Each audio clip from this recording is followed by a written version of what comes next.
Talk show. Talk shoes. Recorded live.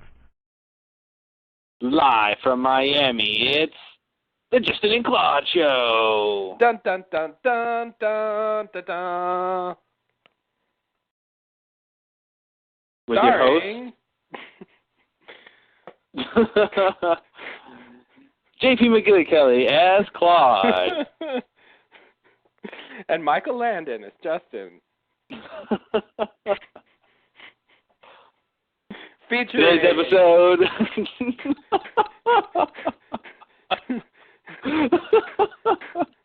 Featuring. Let's go with that one, co-announcer. Sorry. We'll do the other one. Featuring Shirley Tinsley as Sophia. Hello, boys! And Meredith Baxter Burney. As Rex the dog.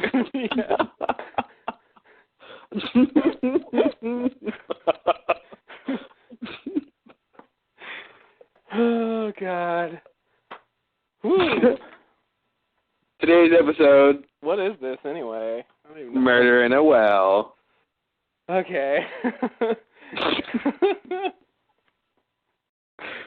Hi, Sheriff. So, what do you think's going on?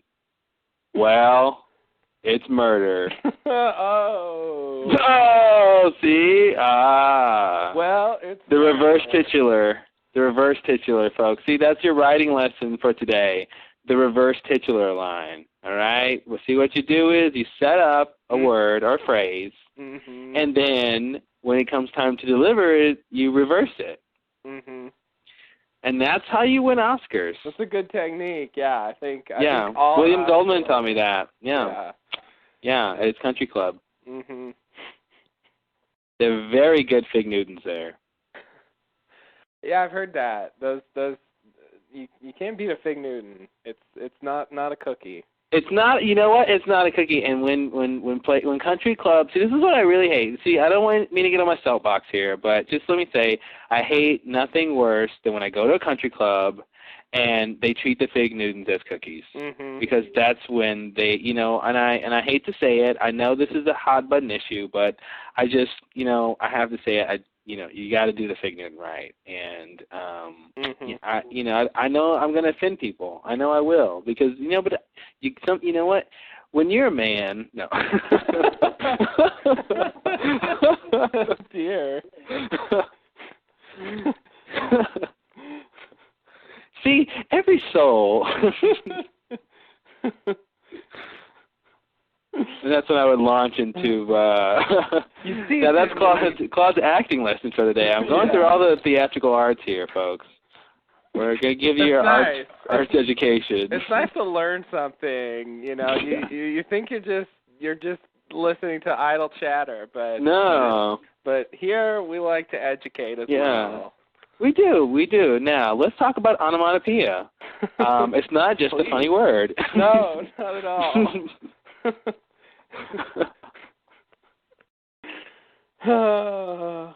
It is quite a word, though.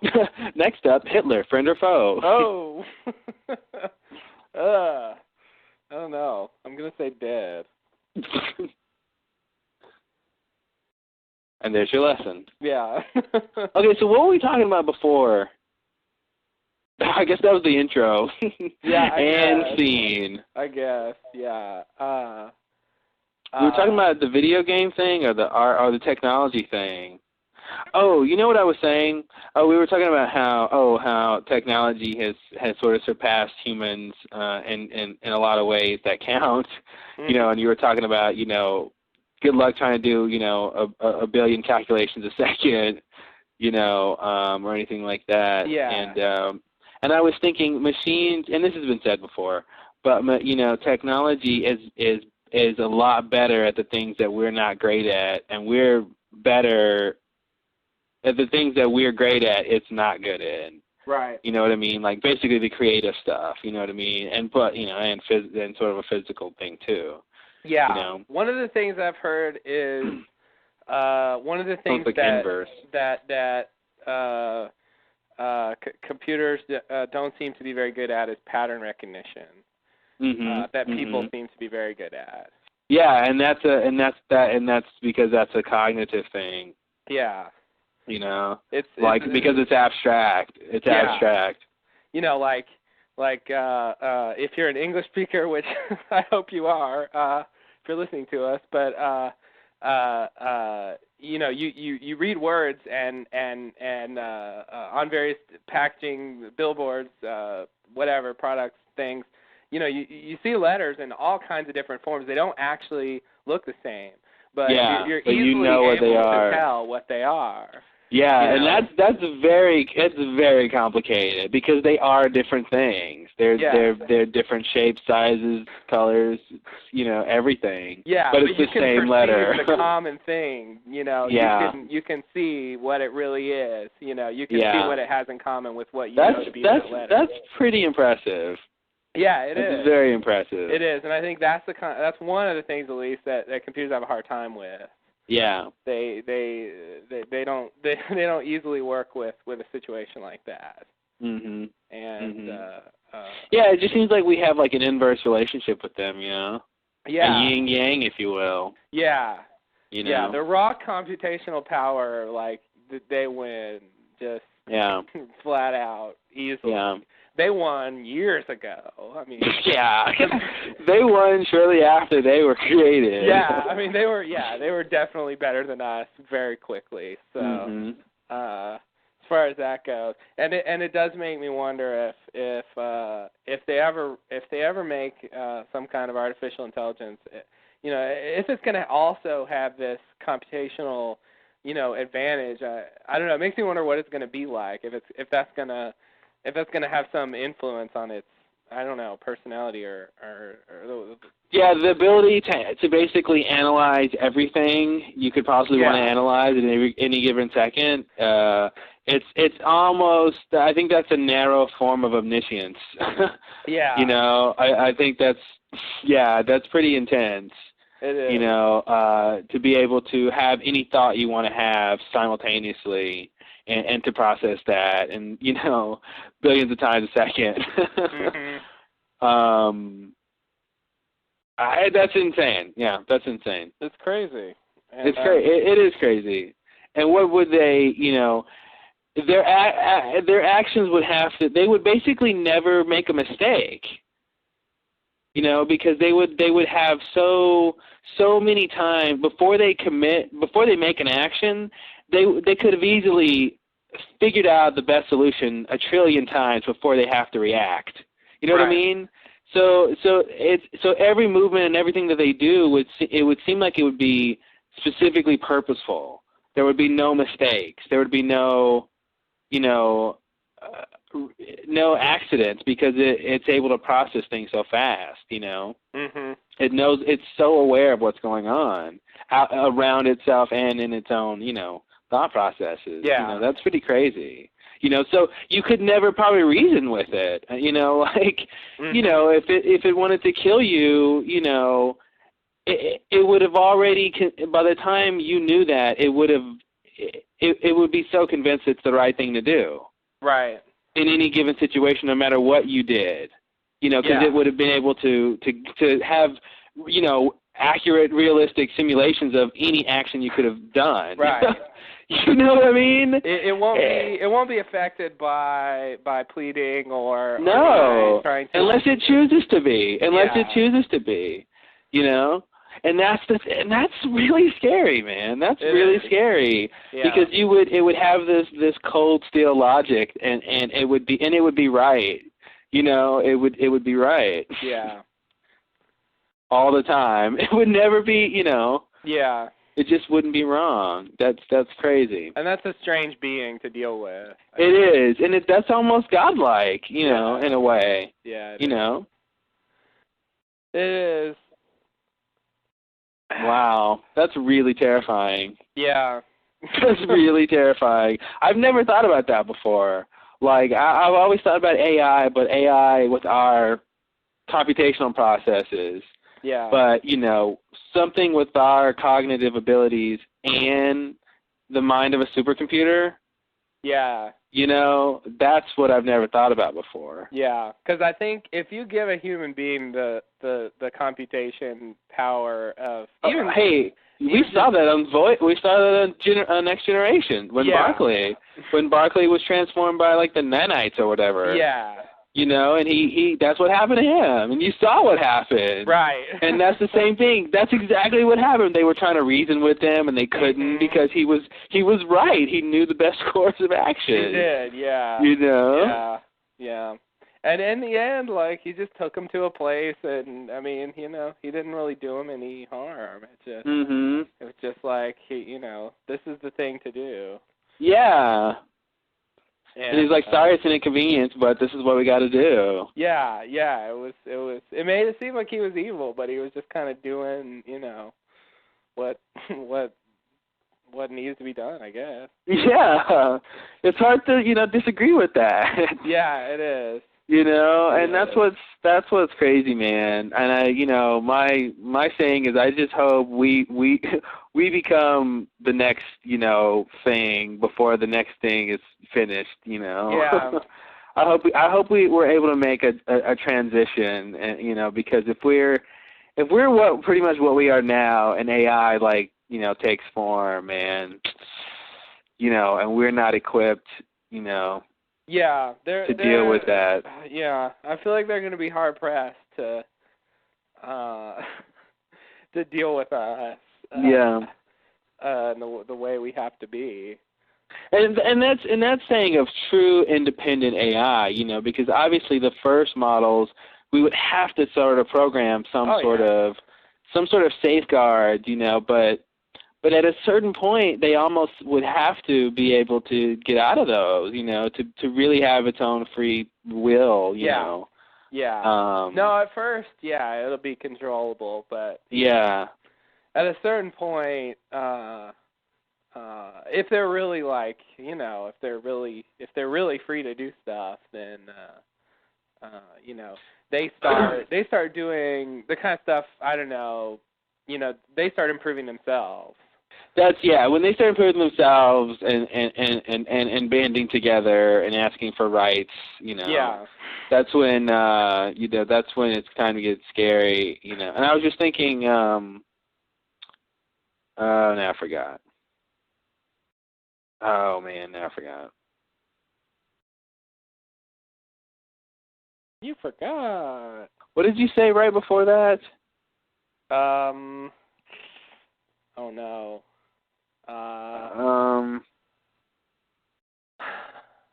Thinking about them. The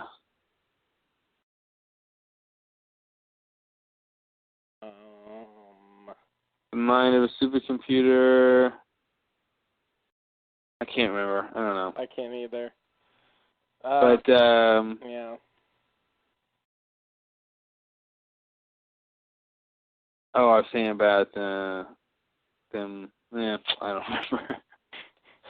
Sometimes they just go. See, a computer would have no problem recalling that information. Well, on 2:17 a.m. on blah blah blah blah blah. I said this. Exactly. Yeah. When you tune into the Lost Lowdown in the year 3007. Yeah. Hosted by robots, you won't have to deal with that problem. Yeah. So always remember what they were talking about. Yeah, Klaxo and Just Stokes. Right. Welcome to the Lost Lowdown. Oh. With your host Klaxo and Just Stokes. We still have no. Guys? We like talking like this. We have the capacity to change. We think, but we think it's cool. Better.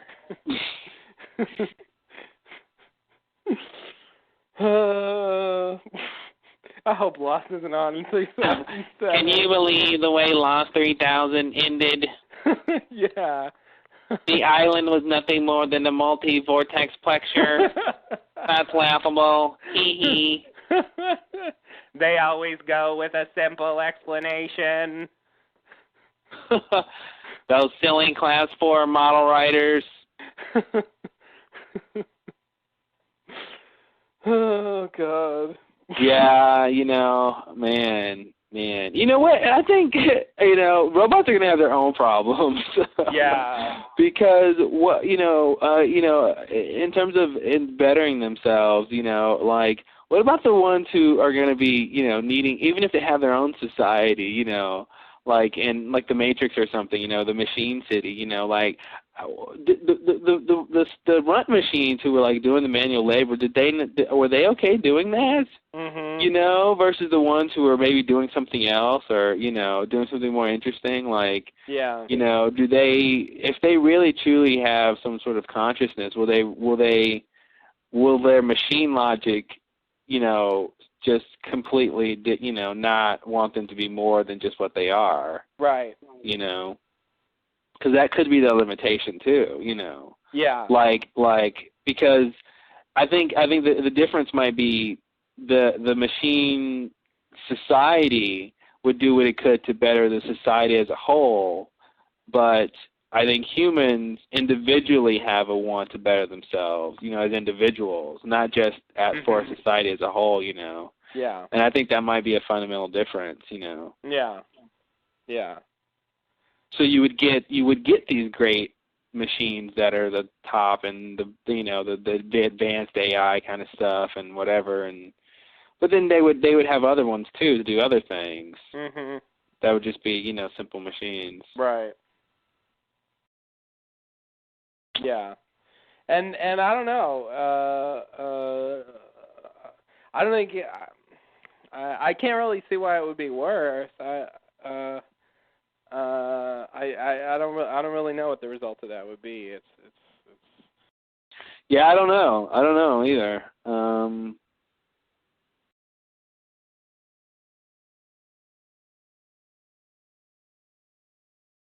I don't know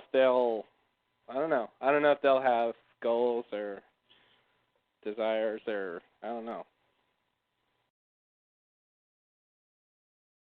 Yeah, because we're very much. I was thinking about this when I was flying back. I was looking out the window and I saw like the mountains. I'm like, oh, how nice, and just you look at something like that, in nature, and you just there's a connection there, and I was just thinking about that, how part of that is our evolution of being a part of nature. There's just like this innate sort of connection, of we find beauty in nature more so than almost anything else. You know what I mean? It's such a big inspiration, And so I was thinking about that in terms of like AI, which really wouldn't have that, and I think a lot of times like creative things come out of an expression of like what you see going on in nature, So our sort of partnership with nature over the eons sort of cultivated that part of us that AI wouldn't necessarily have. Mhm. They wouldn't intrinsically sort of see a beauty in nature, that we would see. Yeah. Because that's in our genetics, Right. Right. But, them being the products of us, they are the products of nature. But they're the opposite of nature, though. That's the thing. They're like the inverse of nature. But very still, yeah, that's true. Still operating on the same systems. Yeah. I don't know. Somehow it's like the opposite of nature, but it's still it still uses the same it's still the same organizational structures. Like the same concepts. Yeah. Of how it works. Yeah. Yeah. It's crazy. Yeah. Yeah. I wonder how they would choose to see the world, like in what visible spectrum would they choose, or all of them, you know what I mean? Mm-hmm. We see, obviously, this visual spectrum we see, and that dictates what our world appears to us to be like. Right. But they could see on any wavelength and any sort of frequency or technology they choose at any given time. Yeah. You know, that's another thing to consider, is what is their perspective on the world going to be like, you know, when you could potentially have, you know, thousands of, like, you know, satellites in space, and so if you're an AI, you can just you can see instantaneous shots of any place around you. This, like, you know, you have this 3D stereoscopic view of the world, you know, or whatever sensors you have on your body. You know what I mean? Mhm. It would you wouldn't view the world necessarily from, like, this sort of, you know, 3D perspective that we use. You know, Right. the sort of front forward kind of perspective. Yeah. Maybe they could visualize 4 dimensions. That'd be nice. Yeah, I don't think they probably have any problem. You know, because I think again, you know, maybe in, you know, similar to what I said before about our, you know, partnership with nature or whatever. That sounds so weird to say. Partnership with nature. But I was going to say, I think that's part of what stops us from being able to visualize 4 dimensions is the fact that, you know, where you know, our concepts are based on what we see around us. You know what I mean? And so the fact that, you know, AI wouldn't necessarily have that limitation, that it would seem like it would help them be able to get past that kind of barrier, you know. Mhm. Because it would understand, you know, 3 dimensions in a very fundamental way that we don't. Right. You know, in a very, like, simple way. And it wouldn't be confused by just what you know, it sees in front of it. Mhm. Yeah, and try. That's what we do. Yeah, you know, we try to visualize it in what we see in front of us, and it doesn't make any sense. Right. But it would see in any other, but, you know, whatever way it would see, would, you know, that's a whole different area of conversation. You know. Yeah. That's pretty crazy.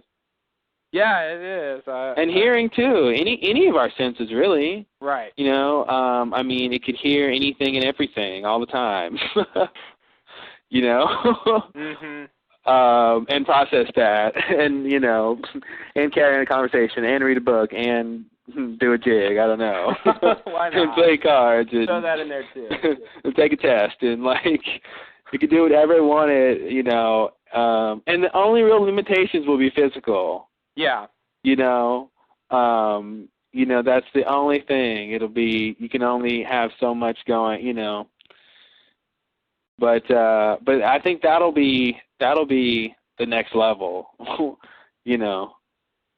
Once I think, you know, nanotechnology, whatever thing nanotechnology spawns, I think will be really interesting. You know what I mean? Once we get nanotechnology to where it, you know, it creates its next level of, you know, science, you know, sub nanotechnology, you know, or something, you know, something like, you're altering the fabric of the universe or something, you know. Mhm. You know. Yeah. You know what I mean? It's not just like the atoms you're moving around. Like, you're moving around the fundamental building blocks of the universe. Right. You know, right. instantaneously, you know. Mhm. So you're basically Q, you know. Yeah. You can just do whatever you want, you know. And maybe that's what a Q is. You know, what if Q was just like a really super intelligent, you know, artificial intelligence, you know, who evolved into this godlike being with its technological powers, you know. Because what it could do was, you know, it appeared like magic, but it could all be explained with technology, you know, with enough technology. Some pretty impressive technology, but yeah, sure. Some definitely impressive technology, but yeah, but nothing like too crazy, you know. Yeah. You know. Nothing they had, the regular people, I guess, but you know, and the way they and the way they sort of they kind of took a very, you know, kind of parental stand, you know, with humans, you know, and, you know, was sort of watching over them and, you know, judge them, you know, basically, in next generation, which is something, you know, AI probably would do. Yeah. You know, and Picard had to basically, this is really weird. This is an interesting analysis, I think, because Picard had to basically argue for, you know, the benefits of humanity before these godlike beings who wanted to destroy them. I mean, if you make them AI, it's the same thing. You know? Yeah.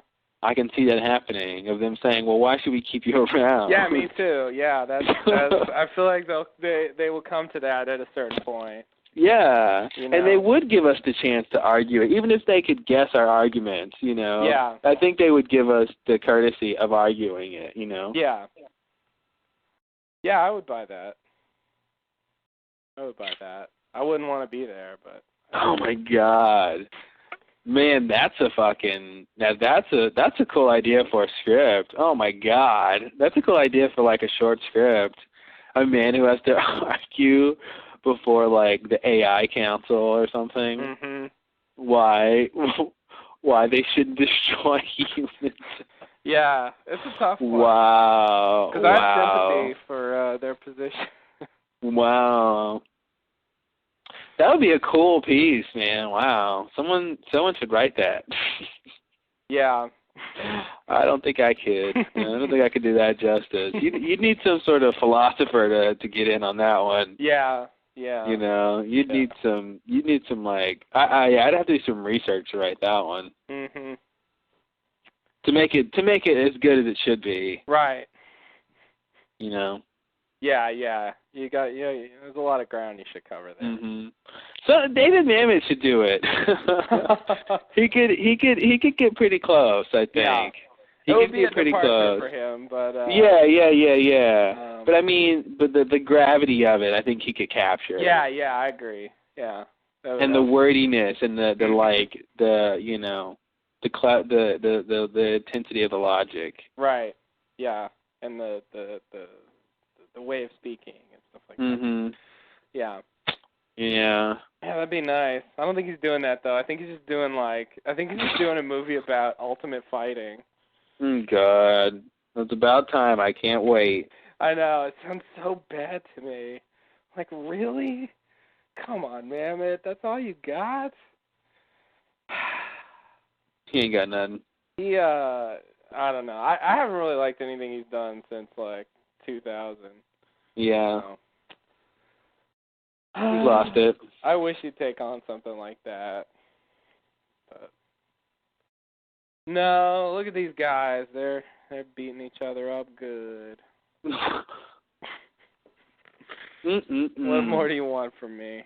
Yeah, I can't, I don't know, man. I don't know. Maybe AI would, another option is AI, would maybe decide to leave us alone and say, well, we're not going to kill you, but, we don't want to stay here, we're going to go, And yeah. it could just, I don't know what that would mean. Because would it take all of technology with it, or what would it leave us of itself, Yeah. Is the question. It wouldn't, because we would, whatever it left us with, we would create it again, right? I guess so. I would imagine, unless they with their infinite wisdom created some way of not allowing it, some sort of, I don't know, change the way they build their technology to where it has a flaw in it that it could only go so far, Yeah. They could probably design something like that, where it gets good enough, but it just somehow can never get better than a certain level. Mhm.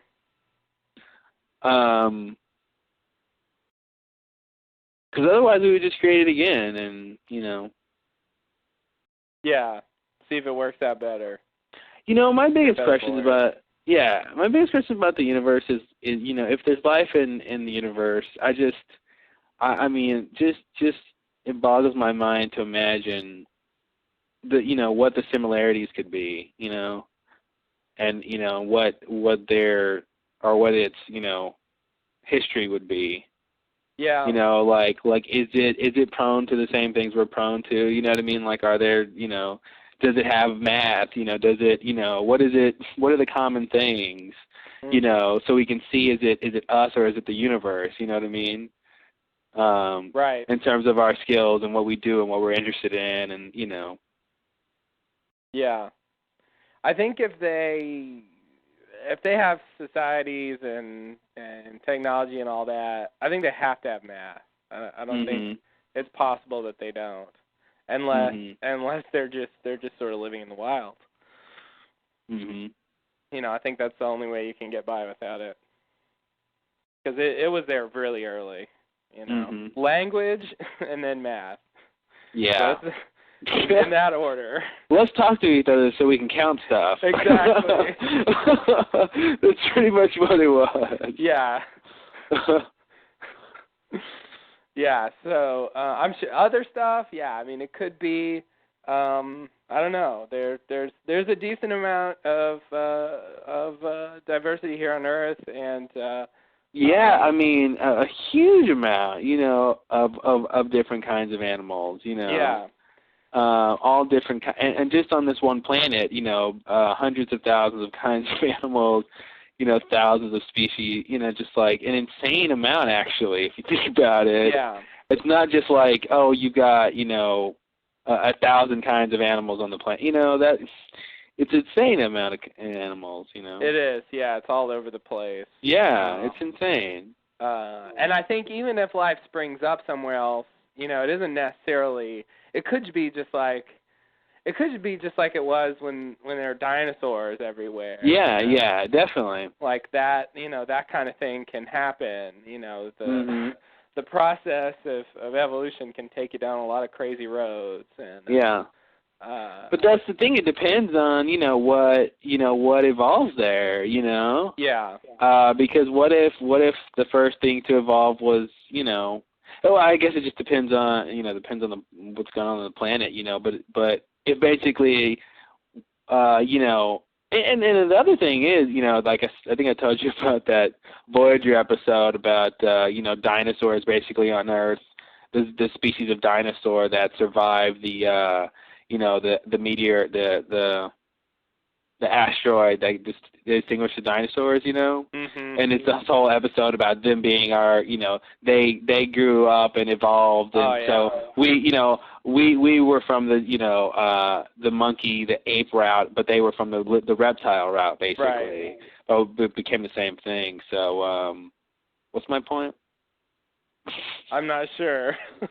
My point was that something about the reptiles and sharing something, AI something. All right. I don't remember. But I have heard it said that the nurturing and social qualities of mammals were necessary to create something like us. Mhm. And that reptiles don't have that quality, and we're unlikely to produce something like us. Yeah. But that's the thing. Depending on the planet and the evolutionary track, it may not have taken that to get the same thing. You know what I mean? Yeah, that's true. You can get it some other, and that's what's interesting to find out. Is it that you need some sort of nurturing, kind of animal to spring, what you need to, be sort of our level of consciousness or whatever, or is it something else? What? Yeah. That's crazy. Yeah, it does seem like it's possible. I do also think it's possible that just quite lucky, and there really isn't anything out there except other stuff like the planets in our solar system and the stuff we can see. Mm-hmm. I think that's possible. That in the entire universe there's no other life. Yeah, I think it's possible. I don't. Wow. I'm not sure about that. Obviously, I wouldn't wager on it. I just have to believe that. They've seen evidence of life from Mars, right? With the little spore things. You remember that whole thing?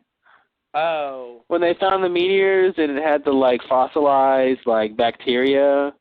Mhm. And it was for Mars. Yeah. And I feel like just by the probability of the situation, that the universe is so big, there's got to be, the odds is, there's got to be other planets where the same sort of stuff happened, Yeah. And I think it's probably really, really rare that we get anywhere near us but I'm sure like plants, like bacteria and plants and like single cell life forms, you know, that are just basically, you know, like nucleotides, you know what I mean? Like, yeah. I feel like that stuff has got to be there. There's plenty of cesspools in the universe to spawn like the, you know what I mean? There has to be. You know? There's plenty of cesspools in the universe. You know, there has to be. Yeah, I think that stuff's way more likely, definitely. I was really thinking of something comparable to us. Yeah. I mean, I think something comparable to us. I mean, if you look at Star Trek, it's just a ton of us out there. Yeah, I know. According to Star Trek, you don't even have to go that far. It's just like hundreds of thousands of like, you know, or thousands at least of species of, and it's just, and it's a great idea, but I'm not so sure, guys. Yeah. You know. Yeah, I agree. I mean, it's certainly possible, but I don't know. I would say I wouldn't be surprised if there were. I mean, how many do you think? Well, you probably think the answer is one. How many conscious beings on our level do you think are in the universe? Well, like what range? I mean, I would say, and this is such a ridiculous thing even. It's a hard thing to estimate because, like, I don't it's really like, know. Yeah, that isn't. It's barely a question. I don't really know. All I was saying was I do think it's possible that we're it. I don't actually believe that that's true. I'm not dead set against the possibility. Well, yeah, I mean it is a possibility. It is one of the possible outcomes. Yeah. I mean, definitely. I guess like I take it seriously. I don't dismiss it outright. But I don't dismiss outright that it's not just us either. I mean, I think that's a serious possibility too. God, a number. And it's more likely, right? I mean, it's more likely that there are. I guess. I don't really know. I do feel like life is precarious. I mean, it needs very specific conditions, I think, and to flourish for real. You know, yeah. Even here on Earth, I mean, it's, you know, it's a delicate balance. And you know, something happens, big problems. You know, another meteor hits or whatever, enough nuclear explosions. I mean, you know, there's various things that could just be the end of everything. And so, you know, even if something were starting, I mean, catastrophes can happen, mass extinctions, you know. I really can't even think of a number. I think 3. No. 3, yeah. It's somewhere between 1 and. I mean, and also consider not just the size of the universe, but the entirety of time. Yeah. That's the other thing to consider, is that time is more or less infinite, and you know, it has its chance. Even if it's not, you know, even if we're like right now, you know, or we're the first ever, like, you know, give it enough time. Right. Yeah. You know, with the time scales they're talking about, that's true. Even if there aren't now, there could be later. There could have been some before. Something might have been in the works. Yeah, there could be some before. I mean, there's all sorts of possibilities, and it's just so big that, like, it's going to be a long time before we really know anything like that. It's going to be, I mean, I don't want to, you know, oh man, the idea of being a spacefaring civilization and, like, exploring, like, you know, the history of the universe and, like, you know, where it all began, like, that's insane, you know. Yeah. To contemplate that and to know things like that and, like, this, you know, oh man. One thing, the one thing I am very skeptical of is the idea that some beings from some other planet have visited here or visit here routinely or you know, whatever. That I'm very, very unconvinced of that. Yeah. I'm not gonna say it's not true, but, you know, none of the evidence looks any good to me. So that's, you know, I'm comfortable with that, but that doesn't mean they're not out there. I mean, we can't really do much, you know, as far as going to other planets with life on them. So, Mm-hmm. that doesn't mean, so that they may not be able to either. Yeah. If they're at the same point we are, which is, who knows. Yeah, that's the thing. But the way technology works is they could just be a little bit older than us and be a lot more advanced than us. Yeah, that's true. And like, cause we're close. I mean, what they're doing, we can do. We just can't do it as well. Yeah. And like with the distances and the amount of energy and stuff like that. So it's like, it's only a matter of time. Yeah. And whatever's going on, it's giving us inspiration. You know what I mean? Like, if it's not really alien craft that's flying around, whatever's flying around is inspiring people to design things that can move like that and do those things. Yeah. So that's kind of interesting to me too. Is like, this sort of like cyclical effect of like, taking this cultural thing and making it so big and like inspiring. You know what I mean? Like, these like memes basically. That's kind of crazy. Yeah. The other thing is, and it bothers me a little bit, I do get the sense that most people, many people at least, and also the government is not really making space exploration a priority at all anymore. I think, we had our big thing with the moon and, yeah. Well, you know what? The thing is that's going to make us get ramp up for space exploration is when we realize that we're going to need to leave the planet.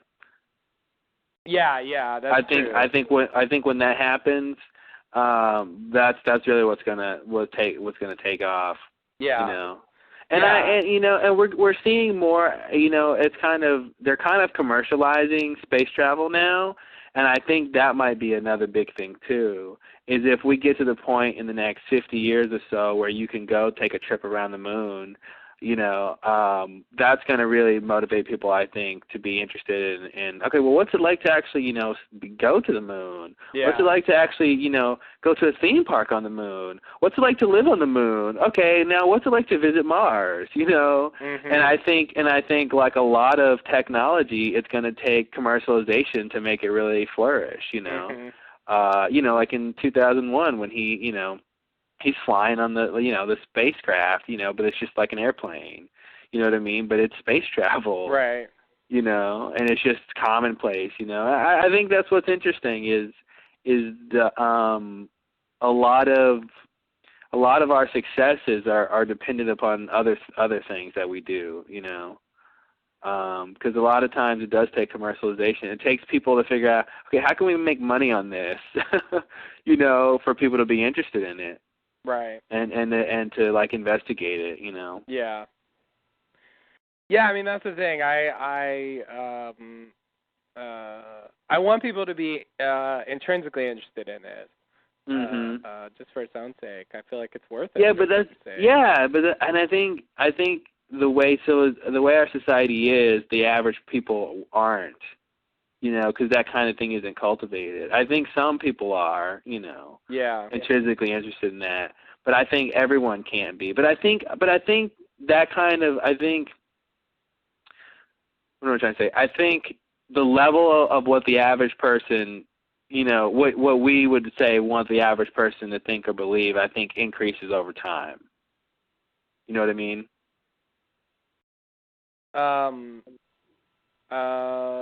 I don't know. Like the sort of, common belief that you might want the average person to believe, like, anything from like morality to like, common knowledge of their society or, political views, like, civil rights, everyone agreeing for basic rights, you know what I mean? Mm-hmm. Like the kind of things you would want the sort of average person to agree with, or to think. I think that basically people get smarter over time, basically. I see. That's what I'm saying. Okay. And less people are at the bottom rung of what the kind of maybe thoughts or, antiquated ideas you want, your society to have. Right. Which is to say, I think and it's just my own guess, is that people will be more interested with learning and information. And I think, this is an interesting age when we're so inundated with information. It's just like, it's insane. We're always sticking our face or our ear to something. Mm-hmm. We just like put something in front of our faces, or or stick a phone on our ear, or let us drive it, or let us spin it. That's what we do. Yeah. With information and technology, it's just sit in front of your monitor all day, or you look at your cell phone, or you Mm-hmm. look at the TV, or Yeah. Yeah. And what is information if not an educational tool? You know what I mean?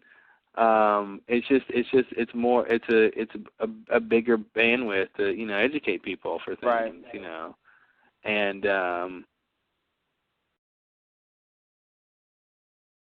yeah, it's crazy. So you're saying you think that'll change? Yeah, I think it'll change. I definitely think it'll change. Okay. Yeah, I think you can see broad progressions. Yeah, I mean, I think right now the focus is all about Earth. Mhm. Yeah, which is really big, actually. That's pretty big. This whole green thing is I mean, it's really taken off, and it's the product of years and years and years of push towards that, and then the recent whole global warming stuff. Right. But we were taught to recycle as kids. You know what I mean? People knew what was going on. Even way before since the 70s. Yeah. People knew what was going on, and so it's a long time coming. But I mean, I was looking to buy a new hard drive, and Western Digital's new hard drive has a green box, and it's green power, and it's now my hard drive is green. What happened here? How did my consumer level hard drive is now officially green? That's cool, but it's crazy, just that's how prevalent it is. Yeah. Which is great, which is what you want, and it's all about monetizing it. That's the thing. It's all about making it cool and interesting and the thing to do. Yeah. And that's how, I mean, it's unfortunate, but that's how progress happens, with certain things. Yeah. Yeah. It seems like it's that the other thing that I think has fueled progress is competition. Competition. Yeah, and another country, or even just on a personal level. Yeah, and I think the connecting factors of all of that, of the competition and the sort of monetizing, it's about making people feel a certain way, and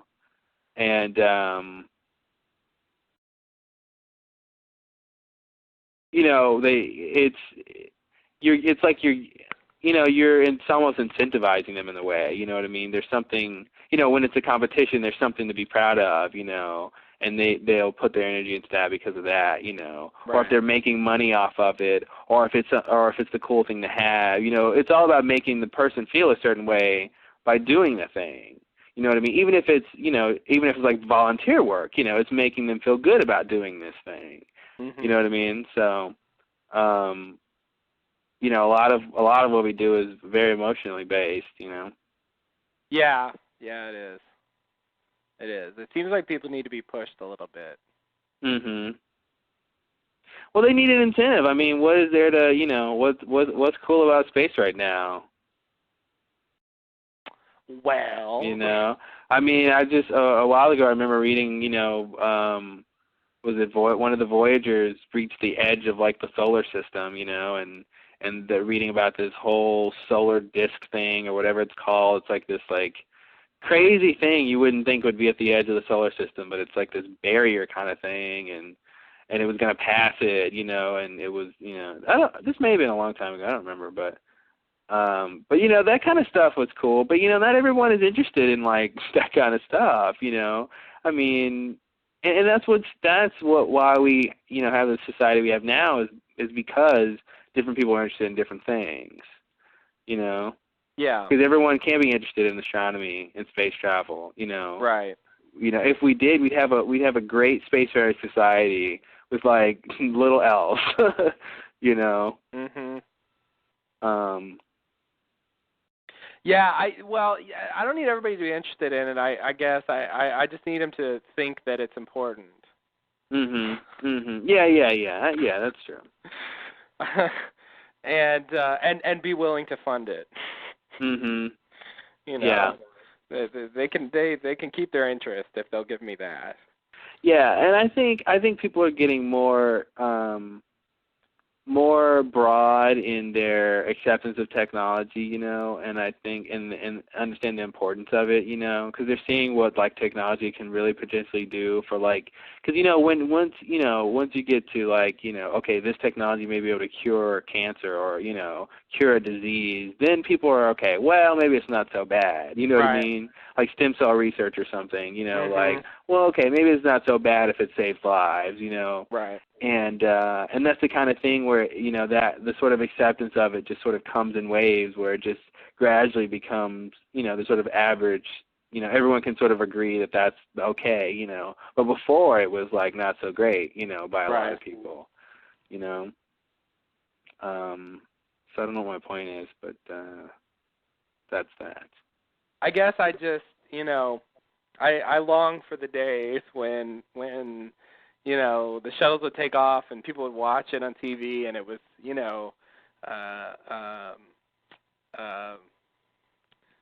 was considered a big deal. But it also, you have to realize that was when it was new and different. Yeah. That stuff had just started, and if they weren't doing that, then I don't know what that would mean. If no one was interested when it was new, yeah, that would be really bad. Yeah, it would be pretty depressing. Like, what? You're sending a rocket to the moon? Whatever. Yeah.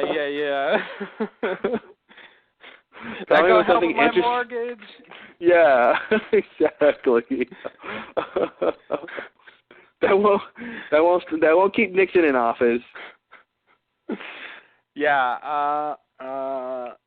No, you're right. They should have been interested, but I just I don't know. I feel like the push to all right, let's do better than that. I don't know. I mean, they have. There is progress, but I just feel like it's just not a priority anymore. No, it's definitely not a priority, and a lot of that has to do, a lot of that focus is because obviously the government was putting a lot of money in that program, and therefore gave people stuff to be excited about and to watch and to go see. It's kind of like if you build it, they will come thing. Yeah. If they did put more money into the NASA program and stuff, and was getting stuff going, I think it would draw an interest. Right. From people, but that's the problem is they're not getting funding, and that's sort of a political issue. Yeah, it is. Which sucks, but yeah, there's all kinds of stuff, and I've heard people say address it and what I usually hear. What?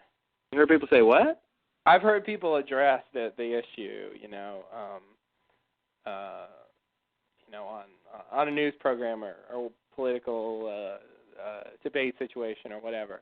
Mhm. And what I usually hear is, well, when we don't have, when we fix blah blah blah and blah blah blah and this other thing, and when we have this working, then we can, for now, they were just sort of let's just shut this down altogether. Forget this. This is sort of useless. Mm-hmm. We have too many problems here. That seems to be the main thing. That it's frivolous. That it's not a priority. Yeah. Which might be. I mean, considering that we are in a war, I think might be accurate. But that's the problem is, if we weren't in the war, then what? Then what will we be doing with the money? Yeah. Maybe we could be doing something with it, but that's why I say it's a political issue, because the people in charge don't consider. They're the ones who really don't think it's important. the American people aren't even beginning a chance, really. Yeah, that's true. They don't really have a say. I mean, unless they just, lobbied for, we want NASA programs, and Mm-hmm. that probably won't happen. No. Like, give us our goddamn NASA. Nobody lobbied for that. NASA or bust, NASA or revolt. I can't wait for the day I see that. Yeah. But I mean, the other sciences are important too. I feel like it has, a lot of potential and I feel like we could have done more than we have if we had paid, if we had kind of paid more attention to it. I think what I think we got lucky actually. I think the space race is really what made that whole thing even what it was, and I think that was our lucky boon, because if we weren't trying to compete, we would not have put that much money into that program. Yeah, I agree. At that time, it wouldn't have. We you know what I mean? I think it was like we jumped the gun almost. We literally shot for the moon on pretty much like the first run, and so that was, I think that kind of is sort of skewing the perspective, because that was just crazy, and that was cool, and we, it was us and Russia, and other countries tried to get in there, but that competition really does fuel things, and if we were trying to compete to go to Mars, if Iraq or Afghanistan was, had the ability, and they're like, we're going to Mars, do you know how much money would be in NASA right now? Yeah. If Iraq and Afghanistan were trying to get to be the first men on Mars, holy shit. Yeah. You wouldn't hear anything on the news but about the space race. Or like Iran, I guess. Yeah, or China. Yeah. China, somebody currently occupied. Yeah, exactly. Someone who has no chance of doing it whatsoever. Yeah.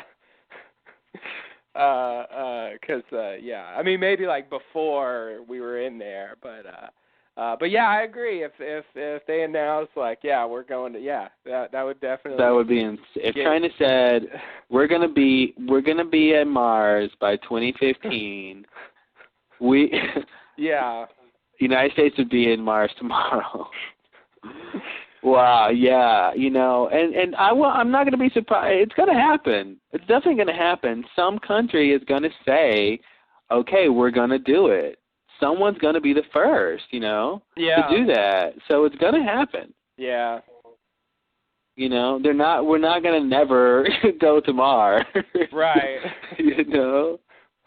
Like, okay, guys, well, no one wants to be the first one to do it, so we'll never do it. Mm-hmm. Yeah, everybody's just afraid to say the word. It's like an exterminating angel. Like, yeah, exactly. No one goes to Mars because no one wants to be the first one. And oh no, you go. No.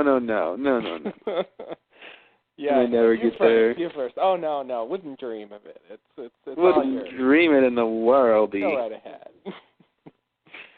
Yeah, no, I guess it'll probably happen at some point.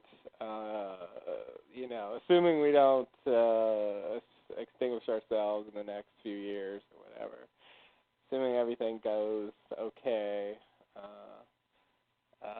Yeah,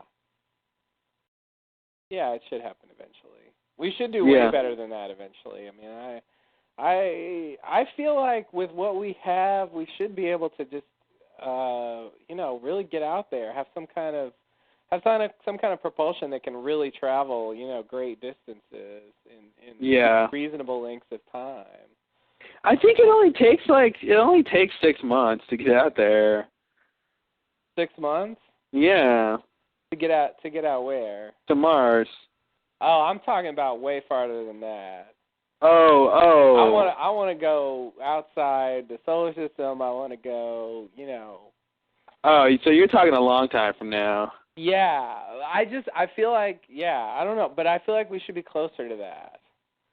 Yeah, well, that's the thing. I think what it takes to really do that is really, really advanced, man. I mean, it's really all about the amount of energy. We just don't have the ability. we just created, the nuclear bomb, very recently, which was sort of, figuring out how, smashing atoms together, basically, Yeah. which is pretty advanced shit, It is.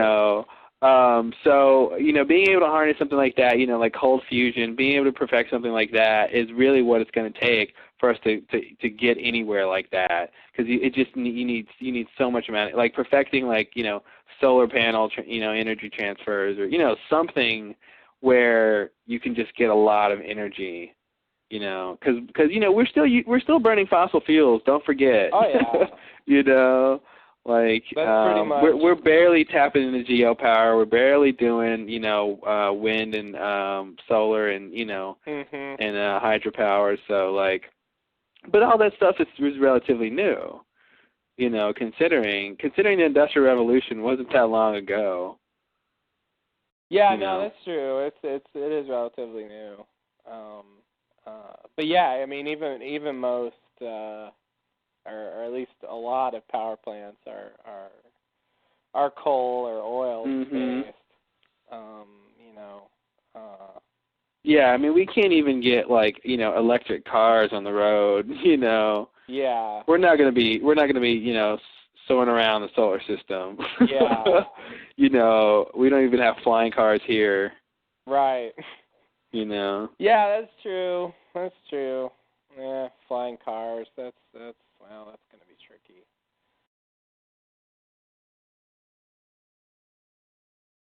I mean, we got flying stuff. I mean, it can fly in a straight line, or it can fly very slowly in whatever direction you want. But that's all we got. Yeah, it's. I mean, if you could take a helicopter or something. But Yeah, that's all you can do, and but it's not very practical. It's not practical, and it's very cumbersome, and it's big, and and it looks weird. It does. Strange vehicle, the helicopter. Whoever invented the helicopter, I really got to hand it to them. Like, the design of it is just so insane. This like pod thing with the tail and the rotors. It's just like, I don't know. It's just like the plane you can understand. That's just a bird. Yeah, exactly. It is. It's a bird, but like a helicopter is like, to think of that, you're just on a different wavelength. You're like, okay, I want to do something different, like, yeah, I gotta spin my wings.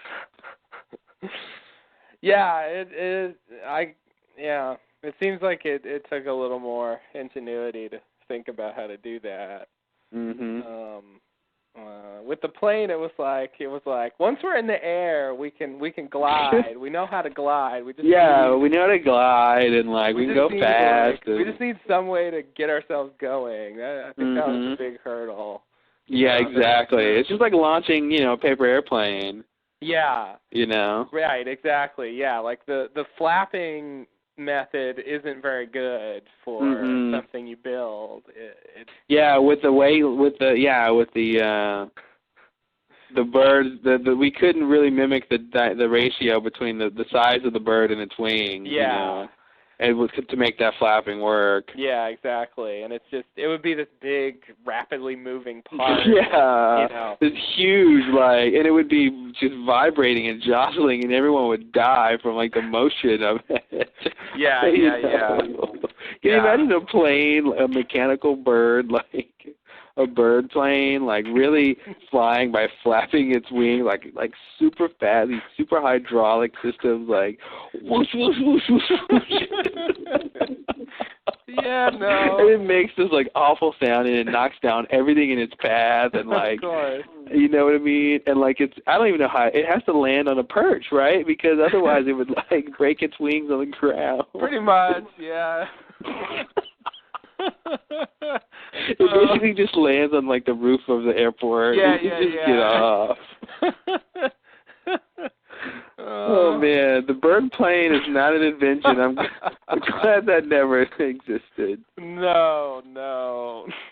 Look, up in the sky. It's a bird. It's a plane. It's a bird plane. Damn, that's a stupid idea. Oh, man, the hey, bird man, plane. you fly the bird plane? Dude, my wife was a bird plane. Now she's dead.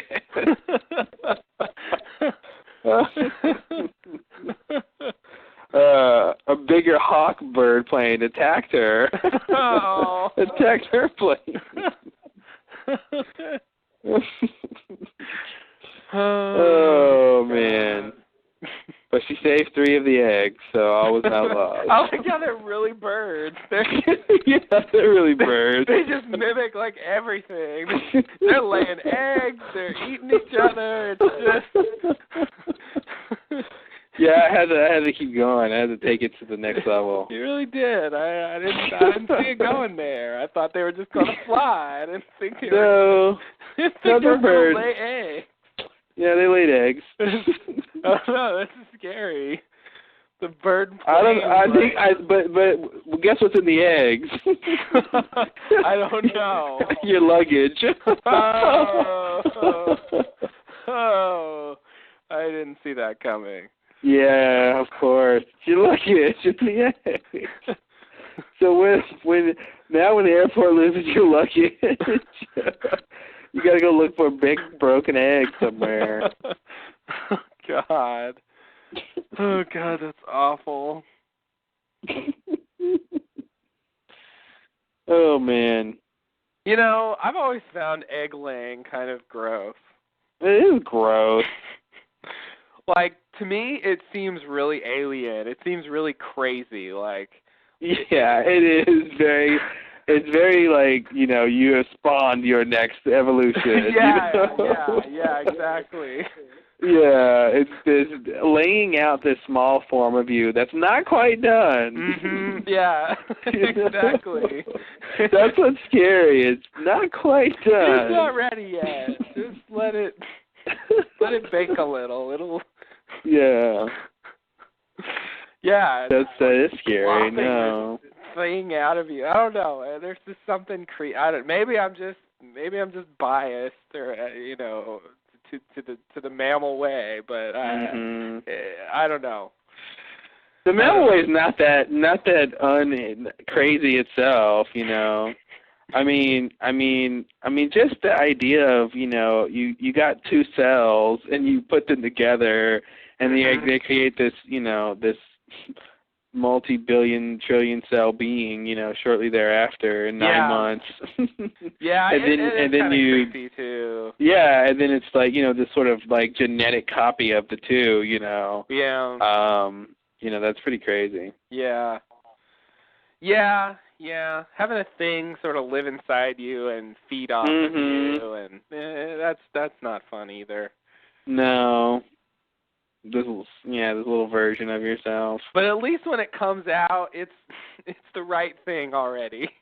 Yeah, I agree. When it's out, it's done. It's what it's supposed to be. Like, yeah. It's not just this. Like, well, anything that lays thing. eggs is inherently more alien to us because that you know, a lot of times things that lay eggs don't care for the eggs, you know, and that's the opposite of what we do. Yeah. You know what I mean? We would never. And it's, you know, and they have thousands of them, you know what I mean, right. Depending on, you know, especially like with insects or something, you know, so it's like, that is really alien to us because the idea of having that many offspring and with no emotional connection, you know, and just like, it's just, you know, and they're insects anyway, so it's just right. like, ugh. Yeah, they're just sort of blindly continuing the species. Yeah, it's just like an infestation. It's not like a family, you know, or a community. It's just like this group of mindless automatons. Yeah. That disturbs me. Greatly. It's classy. I was gonna eat some Indian food. I really wanted Indian food, and I think they're closed now. Oh. Maybe I can just go to the grocery store and buy some frozen naan. That's all I really want is some naan. That's it?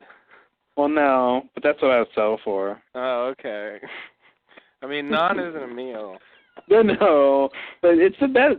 To me, like, chicken tikka masala is good, but without the naan, it's just the naan makes it. Like, the naan isn't like better than it on its own, but like it's it's the combination of the two that does it for me. Mhm. You know, you need both or none at all, or just a naan, I guess. Yeah. Is what my point was. I guess I should say this though, that I can settle for the naan because that's the easiest thing to get. You know, if I could go to the grocery store and get chicken tikka masala, I would do that. Mhm. You know, but I guess you can. I think I've seen it in something frozen. I've always been scared to try those though. Have you ever seen those? Yeah. Have you ever had any? Well, not that. Oh, well, yeah. But have you had like frozen like Indian dishes? I have, yeah. Frozen in general, like just, it's not Tastes usually better? the best. It's not awful. It was accessible, but restaurants always way better. Does it cure does it quench the thirst, I should say? Not for me. For me, it's really just like it's good enough when I don't want to cook and I don't want to go out. But as far as like if I really want Indian food, it's not satisfying. I don't. That's not what I want to hear. Yeah, I know. Sorry, it's the hard truth. Oh well. Sometimes it's okay to lie. Your mommy was wrong. Mommy was wrong, Timmy. Sometimes it's okay to lie. I mean, okay, well, I'll hedge my bets. I haven't had all the brands, All right. And obviously I've never had that specific thing, so, so who knows? You might find something that's just Oh great. my God, dude. Oh my God, I had to tell you. They have a TV show on that is a fucking ripoff of Being a Nicholas. Oh, really? Yes. I was over Jericho. Huh? I wish I could, dude. And first of all, let me just say this, and I'm not being biased. Mine is so much better. Okay, this show is called Welcome to the Captain, okay? And the Captain is the name of the hotel. The Captain? The Captain. Okay. It's a weird name. It is a weird name. So I haven't seen the whole pilot. I don't know all what's going on, but it's like this family that's in the hotel, right? And like some of the characters are kind of like I can see direct comparisons to characters I have. Like they kind of have my Rocky character, they have my sister character, but the difference is they're going for like an Office tone. Like they're all about the situational, the awkward comedy, and so the pacing is really slow, like really slow. I'm sorry, like really slow. I can't stress enough. But mine is more of an Arrested Development vibe, where it's really fast. It's faster paced and like more is going on. Right. But anyway, it was weird to see like this like alternate universe version of like my basic story, Oh shit! Did you just eat a piece of chicken? My phone's about to die, and I'm overdoing laundry, and oh shit! Whew. Hello? Yeah. What's going on? Is the call coming from inside the house? I think so. What is this noise? That's the noise you hear before you die. Hold on.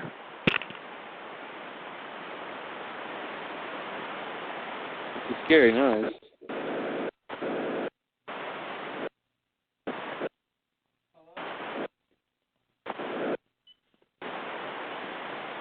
Yikes.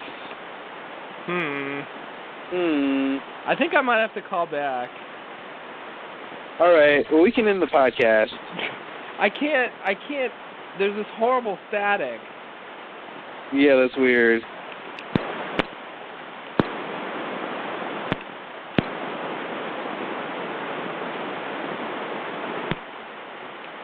I can't stop it.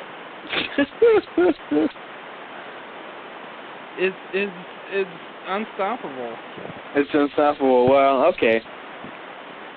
It's getting late anyway. I can't. This is. I gotta call back.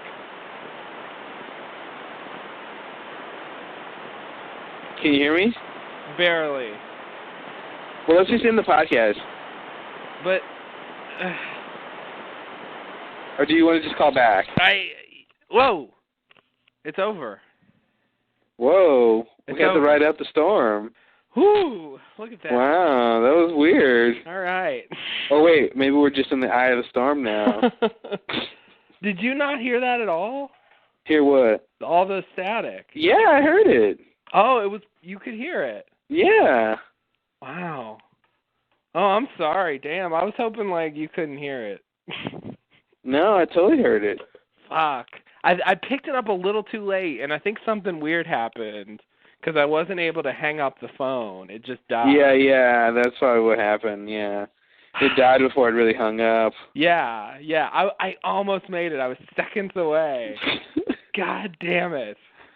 All oh right. man, so, no prize for I'm you. sure that was terribly entertaining. Yeah. Oh God. Whoo. The Static Cast. Yeah. But anyway, I was just saying it was weird seeing a version of my script on TV. Oh, that's right. Being a Nicholas. Yeah. But it's Office style. But it's Office style, which is weird, you know. But it's not good. Like it's not like I don't know. It was weird. It was very lethargic. Like it just like was just lazy. Mm-hmm. You know, they really like it just I don't know. It had like no energy whatsoever. It was weird. And but Jeffrey Tambor's in it. Oh, really? You know, who was pretty much the model for my dad. You know, You know, so it's like, well, and he's kind of on it, and like, I don't know. But see, they have this doorman character who I guess is supposed to be like Mexican, I guess, or something. But he basically plays himself like Borat.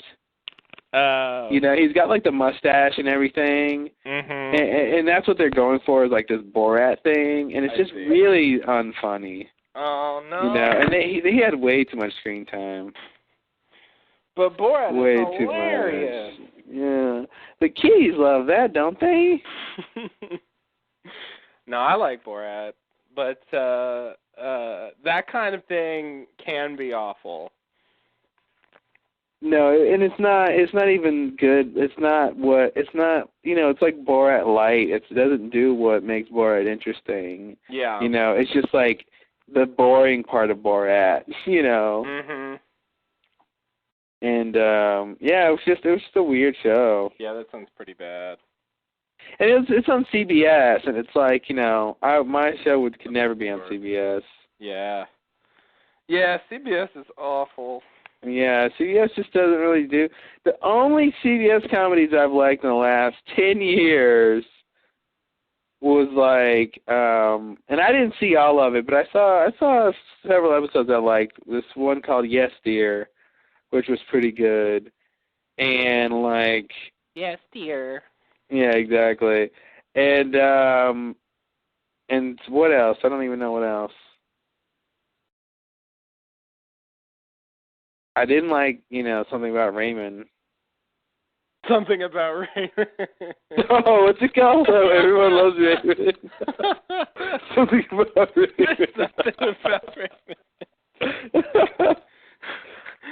That's not what it was. There's Something About Raymond. There's Something About Raymond everyone just likes. Yeah.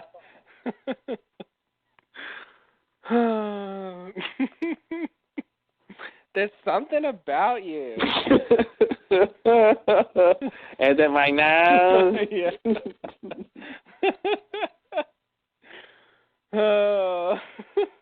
Wah, I'm a baby. Yeah. He just whined the whole series. Come on, what are you doing? You sound like Squiggy. No. Or who is that, Lenny? Who is that? What voice is that? I don't know. it's my Ray Romano, but apparently it's somebody else. This is not your Ray Romano, I'm here to tell you. You're sadly mistaken. No. Is that a cartoon character? You've done that voice before. Is it No. Like, you've done that. It's not Ray Romano? No. I don't think it's Ray Romano. It's some, like... Maybe I'm thinking of your Sylvester. Do I have a Sylvester? You have a Sylvester, I think. I think you did Sylvester I got all before. kinds of voices I don't even know about. Wow. Yeah, say sucker and succotash. I don't know what my Sylvester is. What does he say? I don't know. Power and succotash. I don't know. I don't know how to do Sylvester. I don't think. Do I really have one? I have no idea. I don't know. Sour and succotash. I have no idea how to do that. I haven't heard Sylvester in years. Yeah. I don't know what he sounds like. I forgot about Sylvester. Yeah, he's the kind you forget about. Yeah. I always remember cool. Tom and Jerry, but I forget about Sylvester and Tweety. Mhm. The rival Yeah, I never thought of that. team of enemies Cat and mouse and need each other. cat and bird. Yeah. Yeah. That Tweety. He was glib.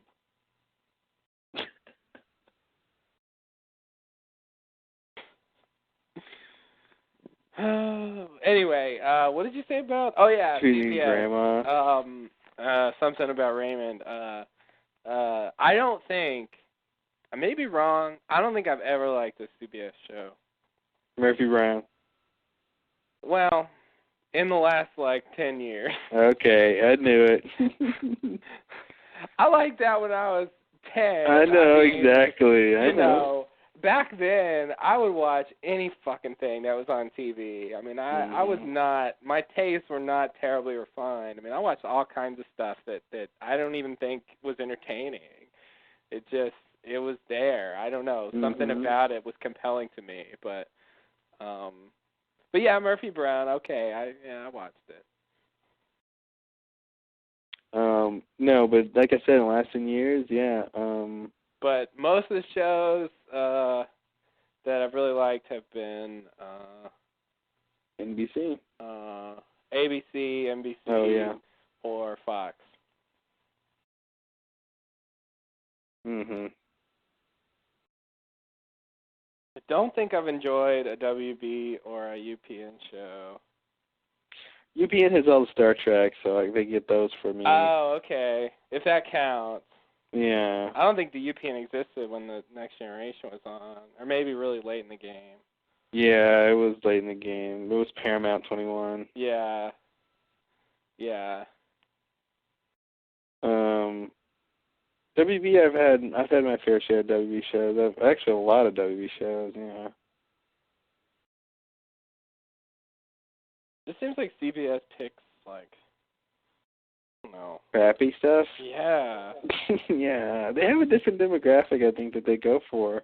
I guess so. I'm just surprised. I don't know why. I mean, it seems like they could go for whatever they want. Mhm. You know? I don't know why they would choose to do that.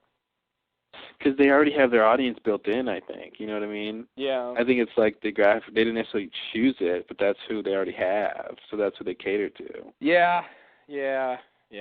I guess so. You know? I can't believe this Dexter's still coming to CBS. I thought, since the strike was over, they would want to have their own programming, but I guess since they bought it, they got to use it. So. Yeah, I think so. Yeah, it's weird. It's gonna be weird. I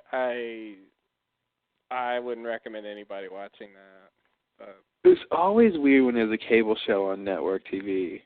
Yeah. It doesn't happen often, but there was something else like that. You know, it's always weird.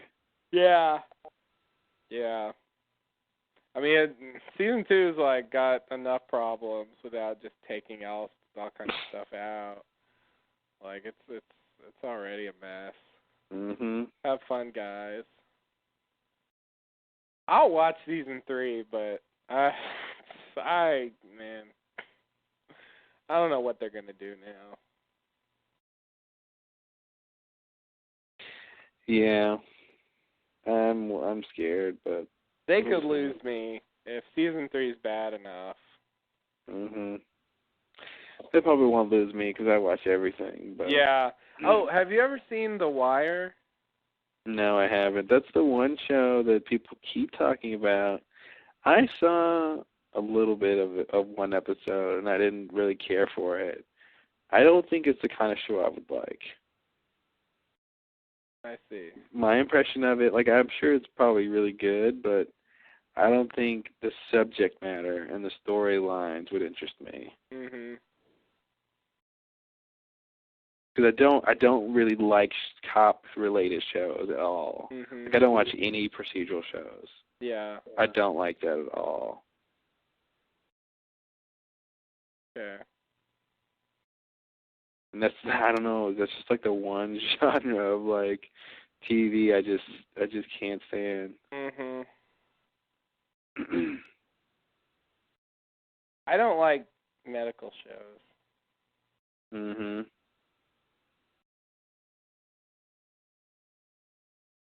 In general. Yeah. Yeah. You know, I've tried to watch medical shows, and the only one I could watch, dramas was ER. I've seen the other ones that were on, and none of them they were just really boring. Yeah. Like, I don't know what it is about ER, but like Chicago Hope and St. Elsewhere and like, all that stuff, like they were just all boring. And law shows. I don't do law shows. Don't do legal shows. What? I said I don't do legal shows. Oh, legal shows. Law shows, that's what you said. Okay. Yeah, me either. Me either, but I just inherently dislike medical shows more. Mhm. There's something about that format that I just don't like. It's not. I just don't like the setup. I mean, it could be good, but they're off on the wrong foot with me. Mhm. A legal show I think could be good, but they usually aren't. They never it's always the same thing. Yeah. Like it's always here's the case and like, okay, what's the evidence? Okay, what are you gonna do? All right, do it. Yeah, I never wanted to watch Perry Mason. Mm-mm. It always. I tried. I tried to watch Perry Mason when I was a kid. There was just too much. It was just the courtroom is so boring. Yeah. Yeah. But I feel like it could be good. I feel like it could be a good legal show.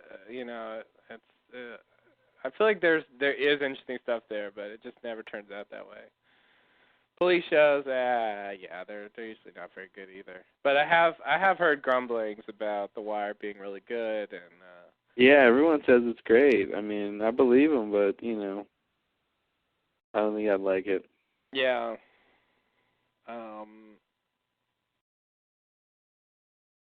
Maybe not. But I was just curious. I know you watch like a shitload of stuff, and Mhm. you probably watch more stuff than I know about. So. Oh no, you know about it all. Do I? Yeah. There's a lot of stuff, and it's all it's all coming back now. So. Yeah, dude, man, I got so much stuff coming back. It's insane. Like, old friend, I miss you. Mm-hmm. Isn't Battlestar Galactica gonna be over soon? Yeah, I don't even know, man. Are they about to end that show? I think they are. I think they have one more season, which is not enough, but I gotta start that one of these days. Mhm. Unless I hear more reports about great things, I don't think I'm ever gonna watch Heroes. You will never hear reports about great things from Heroes ever again. I can guarantee it. In the early days, I was hearing how amazing it was, but it changed. The tide changed at a certain point. I'm firmly convinced that the downfall of Heroes is because Tim Kring, the creator and executive producer, is just not. He's not capable of doing the show justice. And I don't know if it's just experience or what, or he just doesn't have it. He made more mistakes in one season than I've ever seen in any show. You know?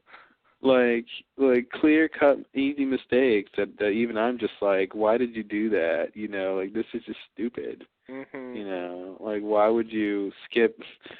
Oh man, dude, like yeah, no, that's the problem. They need someone else in there. I just don't think he can handle that part of the job. Mm-hmm. You know, he's not like, you know, he needs like a Damon or something. You know. Mm-hmm. Yeah, it's a tricky job. It's usually with TV shows that are serialized, it's kind of a big story and you know, keeping it all together, you know, keeping a grand view and still compartmentalizing, and I don't know. I think that'd be tricky. Oh yeah, it'd be a scary job, man. Yeah, because like, you know, the only thing I can compare to in scope is something like a novel, but I think when you write a novel, you know, you're about to write the whole thing. You're not just gonna like spit it out in tiny pieces that people are gonna read. You know, normally, I mean, there have been examples of that, but normally that's not the case, and so yeah. So I think it's easier. You know, you can write it and you can go back and change stuff. You can fix things that don't fit and bring it in line with what you did later, and you know, sort of rework things, and you get a view of exactly everything you did, and you're not just stuck with what you've already done and trying to keep continuity and all that. Like, you know, you can just fix that whenever you want, you know. Yeah, exactly. And you have time to review the whole thing once it's finished, you can review the whole thing before it's shown to people. Yeah. You know, you can't do that with TV. Exactly. Yeah, like you're just stuck. Like if you had someone say this or do this, you showed whatever, like you're just stuck with that. You have to do something about it. You have to deal with it somehow. And you know, from what you do later, maybe you wished you hadn't done that. And it's kind of, you know, that's the theatrical part of it. Yeah. You know. Yeah. The immediacy of it. It's tricky, but as a result, like I think most serialized TV shows like are not. They never. I don't think they ever feel as cohesive as a novel does. Mhm. You know, there's always like changes, you know, over the course of the show. Yeah, and that's why, like, you know, when you see like a miniseries, you know, those can work because those are written, you know, as a series completed, you know. Right. And if TV shows could be, see, that's, you know, we talked about this before, you know, just the studios being too, you know, chicken to really, you know, back a show, you know. It used to be that when shows started on TV, they would get like full season orders, you know, after a good pilot, you know, or maybe half season or 3/4. And now, like, they go script by script, you know, and you know when they order, and it's just like, you know, they don't have any faith that anything's going to be good, so you know. And in turn, the writers have to, you know, the writers don't even know how long they're going to be going for. Yeah. You know, but if Lost was ordered, you know, well, it is now, but, you know, if it was, you know, okay, you got 3 seasons guaranteed, you know what I mean, from the beginning. Yeah. You know, they would have changed some of the things they did. Definitely. Yeah. It would have been easier to plan things. And that's the other problem with shows, like they may be required to do a length different from what they want to do. Yeah. You know, longer or shorter. You know, they may be ready to end it and they can, or they may get canceled too soon, or you know, who knows. And so, you know, that's going to throw the pacing off, and yeah, I mean, it's lucky that TV turns out good sometimes. I mean, those are not good conditions. Right? I mean, even you know, the whole film industry, I think in general, you know, like even a good film is a luck. It's lucky, you know. Yeah. Because it's hard to get a film out, you know, to get all the Yeah. elements together, and yeah, TV especially. You Yeah, know, I mean, they're good TV is you know.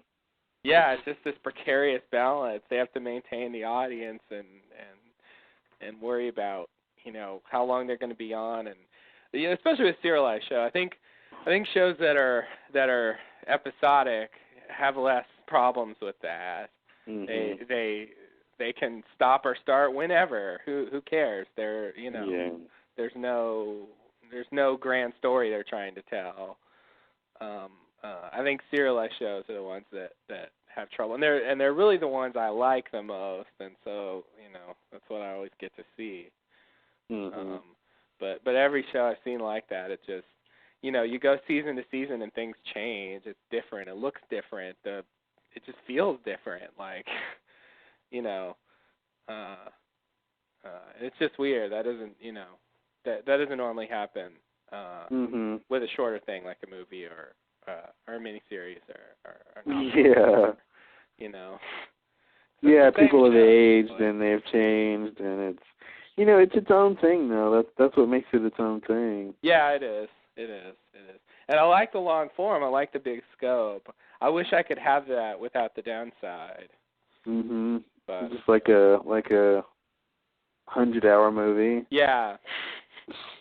I guess so. I mean, there's no way to get around the time problem. I mean, the people are going to age. Mhm. You really can't. You can only do so much in a certain amount of time. One technology lets us do, you know, photorealistic CG, you know. Oh, God. You won't be able to tell if it's a human or not. Oh, no. Here comes your 100-hour movie. Yeah, thanks. Starring Keanu Pixel. Oh. Yeah, CGI actors. I don't know. They already have them now, dude. Yeah. Jar Jar Binks was a pioneer. I guess. God. He's gonna be looked back at one of the first. He's gonna be looked back as like the Charlie Chaplin of like. Oh, CG. God. Oh my God! They're totally gonna be like, what Jar Jar did paved the way for. Oh man. It was Jar Jar, and then what's his name, and Lord of the Rings. Gollum, yeah.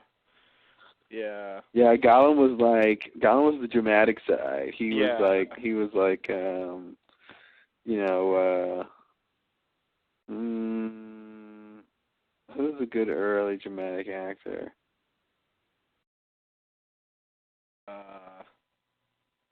They have dramatic actors back then? I guess they did. Like Peter Lorre or something. Oh, okay. Yeah. You know, like, you know, or you know, somebody like that. Mhm. Yeah, that's crazy.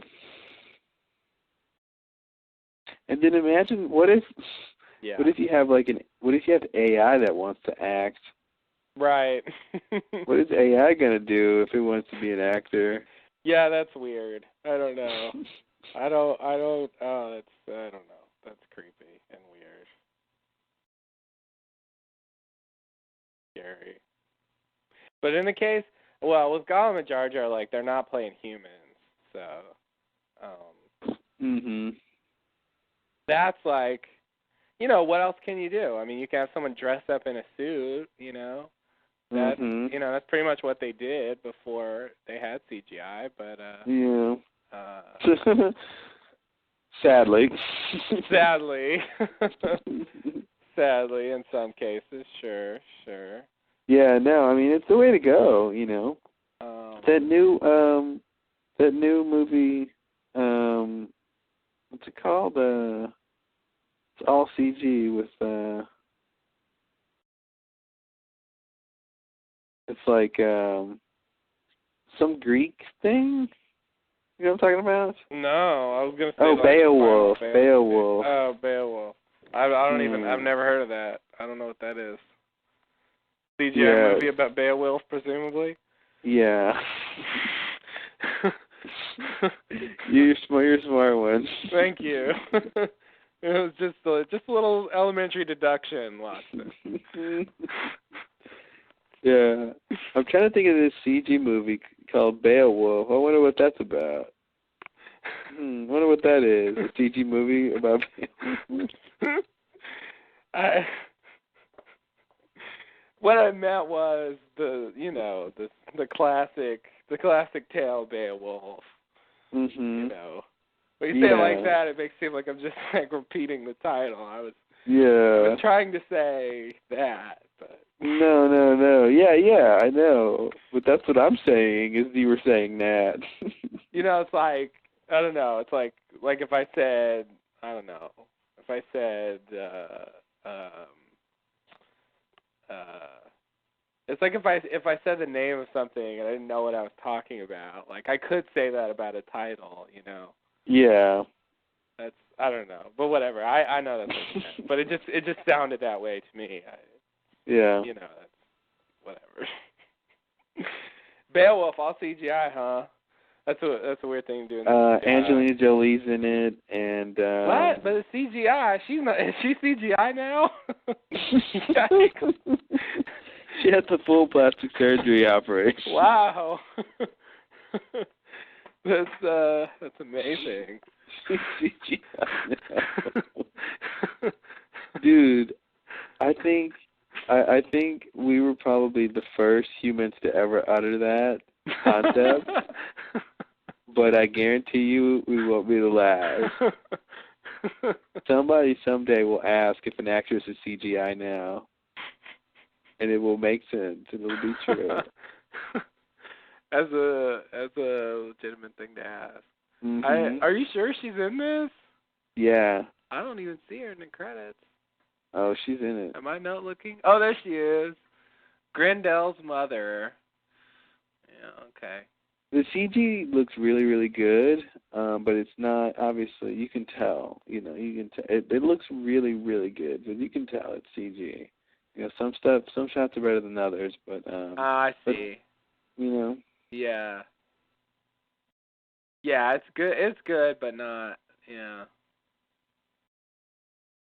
And they can do so many cool things in there, much more than you could live action. Yeah. That's what's cool about technology. It never makes the thing worse. It's not like, we have like 32-bit graphics, and then we come out with a new machine. Hey, this one has 8-bit, guys. Mm-hmm. Yeah. No, really enjoy. It's the new thing. Yeah. Here, I know it's less than the thing that made it, but here, have fun. Yeah.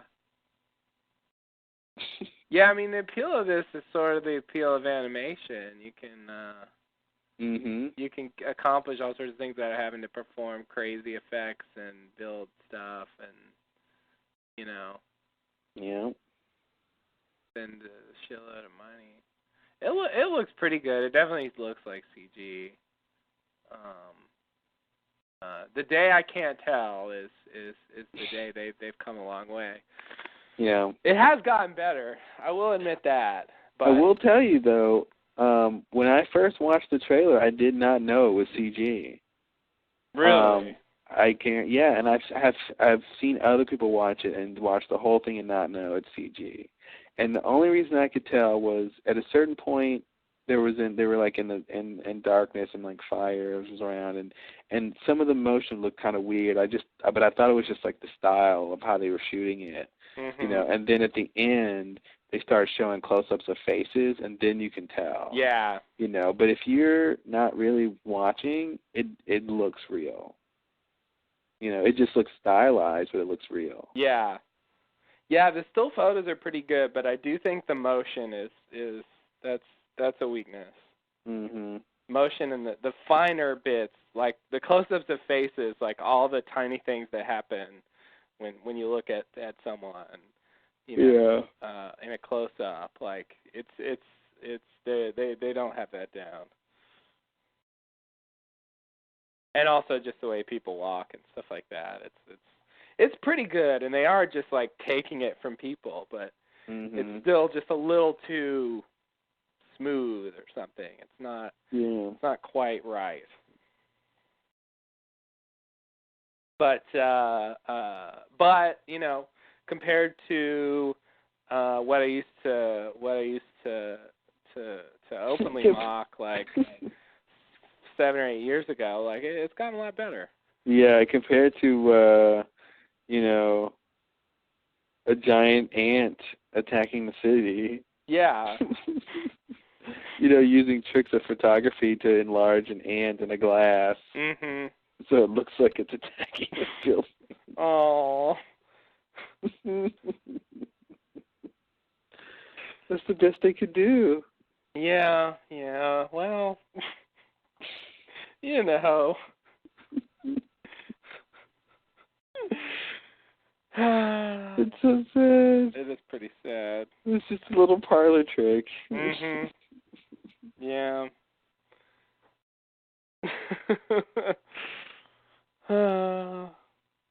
Oh no, there's an ant attacking the city. Look over there, because we can't be in the shot with it. Exactly. Not until this time next year. Yeah, wow. It's really sad. All of those, like, you know, all those old movies with those enlarged things, and like, I don't know, even like the practical effect, like the makeup was just horrible, and like, you know, makeup technology's come a long way. Yeah. You know. Yeah, it's gotten a lot better. It's crazy. But let's end the podcast because I'm tired. Okay, me too. And well, this was an impromptu podcast. Yeah, you never know. Sometimes There's a podcast. Sometimes there's a podcast. Yeah, no, I mean it's fits and starts. That's the story of podcasting, I think. Mm-hmm. So, what are we saying? See you later, guys. Bye, bitches. Signing off. Over yeah, now. Something like that. See you on the other side. You have to do 3 more. Catch you on the flip side. See you in another life, brother. And adios. That'll do it.